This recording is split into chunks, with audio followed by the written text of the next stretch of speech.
1,24,000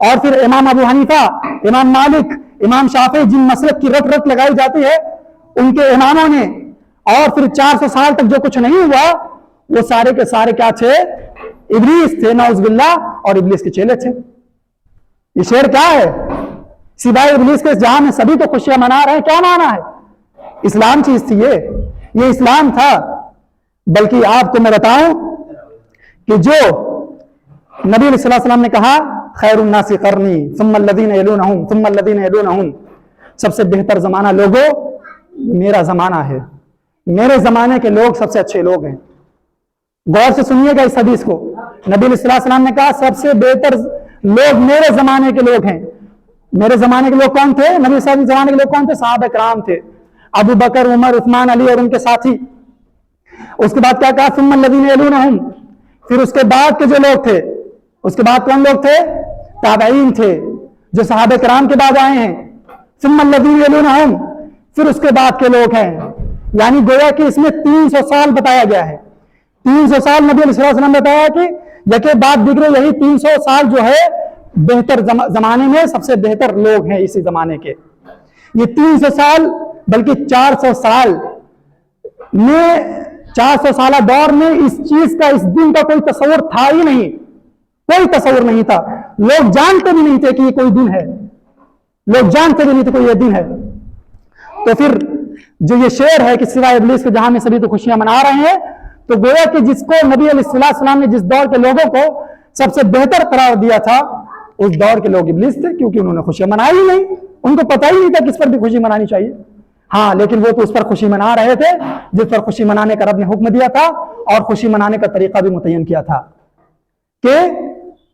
اس میں شب قدر کا دن اہم ہے، راتوں کو جاگ کر عبادت کرو۔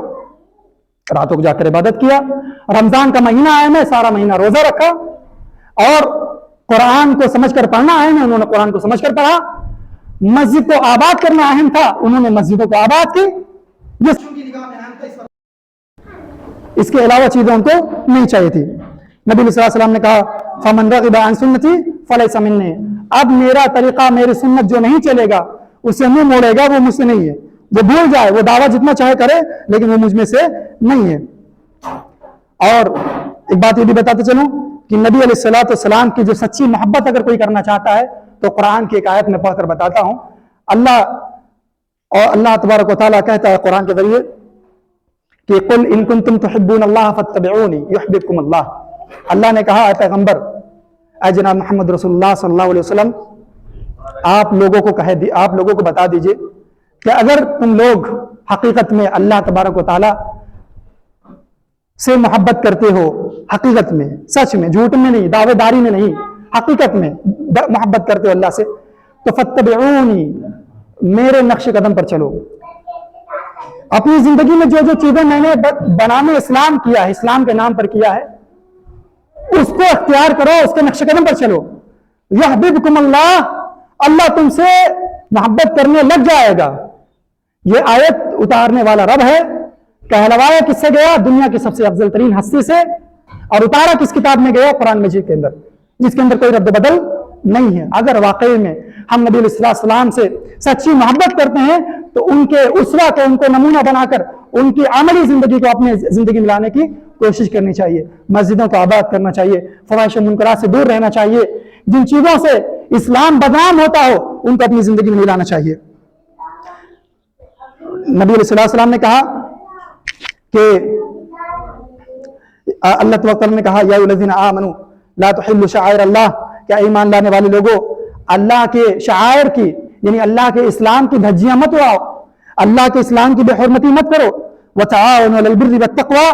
اور نیکی اور پرہیزگاری کے کاموں میں ایک دوسرے کی مدد کرو۔ ولا تعاونوا علی الاثم والعدوان، اور برائی کے کاموں میں ایک دوسرے کی کوئی مدد نہ کرو۔ اللہ کے شعائر کی، اللہ کے اسلام کی دھجیاں مت اڑاؤ، بے حرمتی نہ کرو۔ کیا یہ بے حرمتی نہیں ہے کہ جس نبی علیہ الصلوۃ والسلام نے کہا کہ جو ہے گانا بجانا حرام ہے، میوزک حرام ہے، میری امت میں ایک دور ایسا آئے گا کہ آسمان پھٹ جائے گا ان کے اوپر، زمین جو ہے زمین پھٹ جائے گی، اس میں لوگ دھس جائیں گے، مسخ، ان کے چہرے بندر کے بنا دیے جائیں گے۔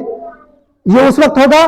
جب گانا بجانا حلال کر لیا جائے گا، ظاہر ہو جائے گا. وہ کثرت القیام و شربت الخمور, اور شرابیں پی جانے لگیں گی. کل کے دن جو کچھ ہوا پورے ہندوستان کے اندر یا پوری دنیا کے اندر, اس دن کے اندر کس طریقے سے جشن منایا گیا, ڈیجوں کے ساتھ جشن منایا گیا, لڑکیوں کا, باپردہ لڑکیوں کا جلوس نکالا گیا. میں جھوٹا نہیں ہوں, جا کر اٹھا کر دیکھ لیجیے, جتنی ویڈیوز آپ کو اگر حق تلاش کرنا ہے تو جا کر اٹھا کر دیکھ لیجیے, لوگوں کے جلوس میں شریک ہو کر دیکھ لیجیے. لڑکیوں کو, نوجوان لڑکیوں کو جو ہے ان کے ہاتھوں میں جھنڈا تھما کر جلوس نکالا گیا اور ڈی جے بجائے گئے, سب کچھ ہوا. اور نوجوانوں نے گاڑیوں کی ریسنگ کی, اس طریقے سے جشن منایا گیا. جھنڈے بھی اٹھائے تو اپنے شوق سے اٹھائے, شوق بھی کس طریقے سے کہ اس میں مجھے لذت ملتی ہے, دین کا تعلق ہو اس سے یا نہ ہو. اس کے بعد وقرن فی بیوتکن, رب نے کہا تھا عورتوں تم اپنے گھروں کے اندر ٹھہری رہو, اور اتنی اجازت دی تھی کہ مسجد میں جانے سے عورتوں کو نہ روکو, مسجد میں آنے سے عورتوں کو روکا جا رہا ہے. لیکن جیسے جلوس میں, چاہے وہ محرم کے جلوس ہوں, چاہے وہ عید میلاد النبی کے جلوس ہوں, چاہے وہ کسی قسم کے جلوس ہوں جس کا تعلق اسلام سے نہیں ہے, وہاں عورتوں کا ایک ہجوم نظر آتا ہے. لیکن قرآن کا تو سیدھے یہی پیغام تھا کہ اپنے گھروں میں ٹھہری رہو, یا تم مسجدوں کو آباد کرنا تو جا کر مسجدوں میں جاؤ اگر وہاں انتظام ہو تمہارے لیے. تو یہ ساری چیزیں نبی علیہ الصلوۃ والسلام نے کہی. اور پھر میں نے ایک آیت کا ترجمہ جو یہ کیا کہ نیکی اور بھلائی کے کاموں میں ایک دوسرے کی مدد کرو, اور برائی کے کاموں میں ایک دوسرے کی مدد مت کرو. اگر کوئی اس موقع پر جلوس نکالتے ہوئے آپ سے آتا ہے چندہ مانگنے کے لیے, جب آپ جان چکے ہیں یہ بدعت ہے, یہ نافرمانی کا کام ہے, یہ شیطان کا راستہ ہے, یہ وہ اسلام کا راستہ نہیں ہے جو نبی علیہ الصلوۃ والسلام نے اپنے صحابہ کو دیا تھا. تو اگر کوئی آتا ہے آپ سے تعاون مانگنے کے لیے, آپ کے دروازے پر پوسٹر لگانے کے لیے, آپ کی دیوار پر, آپ اپنی دیوار کے ذمہ دار ہیں, آپ اپنے جیب میں رکھے ہوئے پیسوں کے ذمہ دار ہو, مالک ہو, اگر اس کو غلط جگہ صرف کیا, آپ نے غلط جگہ دیا, 1000 میں سے 1000 نہ سکر 1 روپے دیا, آپ نے تعاون کیا برائی کے کاموں میں, نافرمانی کے کاموں میں اللہ کے, اور اس طریقے سے جلد سے جلوس کرنے والوں کے ہاتھ میں ہاتھ بڑھایا, تو جان جائیے یہ گناہ کے کام ہے. آپ بھی برابر کے ذمہ دار ہو. کل قیامت کے روز رب جلال پوچھ لے گا تو کوئی جواب نہیں بنے گا. ایک حدیث بتاتا ہوں, نبی صلی اللہ علیہ وسلم نے کہا دخل الجنہ رجل فی ذباب, ایک آدمی خالی مکھی کے معاملے میں جنت چلا گیا اور ایک آدمی مکھی کے معاملے میں جہنم میں چلا گیا. کس نے کہا؟ نبی علیہ الصلوۃ والسلام نے. تو لوگوں نے, صحابہ کرام نے سوال کیا, اے نبی صلی اللہ علیہ وسلم یہ تو معاملی چیز ہے, ایسا کیسے ہو گیا؟ تو نبی علیہ الصلوۃ والسلام نے کہا کہ یہ لوگ ایک جگہ جا رہے تھے, 2 لوگ جا رہے تھے, وہاں راستے میں ایک ایسی جگہ تھی کہ جہاں سے وہی آدمی گزر سکتا تھا جو وہاں پر رکھے ہوئے بتوں کے سامنے کچھ چڑھا دے. وہاں کے لوگوں کا یہ جبرن فیصلہ تھا کہ یہاں سے جس کو گزرنا ہوگا وہ یہاں کچھ چڑھا کر جائے گا اس بت پر. تو 2 آدمی گزر رہے تھے, لوگوں نے ہی کہا, تو ایک آدمی نے کہا میرے پاس کچھ چڑھانے کے لیے نہیں ہے, کوئی چیز نہیں میرے پاس چڑھانے کے لیے. تو لوگوں نے کہا ٹھیک ہے ایک مکھی مار کے چڑھا دو, ایک مکھی مار دو, چڑھا دو, جاؤ راستہ صاف ہے, تمہاری زندگی چھوڑ دیں گے. تو اس نے ایسے ہی کیا, مکھی مارا, چڑھا دیا, لوگوں نے اس کی زندگی بخش دی, چلا گیا. اور ایک آدمی جو دوسرا تھا اس کو بھی ان لوگوں نے یہی بات کہی. جب اس کو یہ بات پیش کی گئی تو اس آدمی نے کہا ایسا نہیں ہو سکتا, سر کٹا سکتا ہوں لیکن اللہ کے علاوہ کسی اور کے سامنے کوئی بھی ہو. تم مکھی کہہ رہے ہو, میں ایک ذرہ جو دھوپ کی روشنی میں جو ذرہ دکھتا ہے, ایک معمولی ذرہ, اس ذرے کو اس کے سامنے پیش نہیں کر سکتا ہوں. لوگوں نے اس کو مار دیا. نبی علیہ الصلوۃ والسلام نے اس کی تشریح کی, جس نے مکھی پیش کر کے اپنی زندگی بچا لی, دخل النار, وہی آدمی جہنم چلا گیا, آگ کا ایندھن بن گیا. اور جس آدمی نے اپنی جان گنوانا پسند کیا, اپنی جان قربان کرنا پسند کیا, اپنا آگے پیچھے کچھ نہیں دیکھا اور شرک کرنا گوارا نہیں کیا, مکھی نہیں پیش کی اور مر گیا, ان لوگوں نے مار دیا, دخل جنہ, وہی آدمی جنت میں داخل ہوا. ہم چیزوں کو معمولی نہ سمجھیں, چیزوں کو معمولی نہ سمجھیں. آپ کا 1 روپے بھی اور آپ کا 8 آنا بھی اگر وہ غلط ارادے سے ہے, غلط جگہ ہے, تو کل قیامت کے دن پیر آگے نہیں کھسک سکے گا, پیر آگے بڑھ نہیں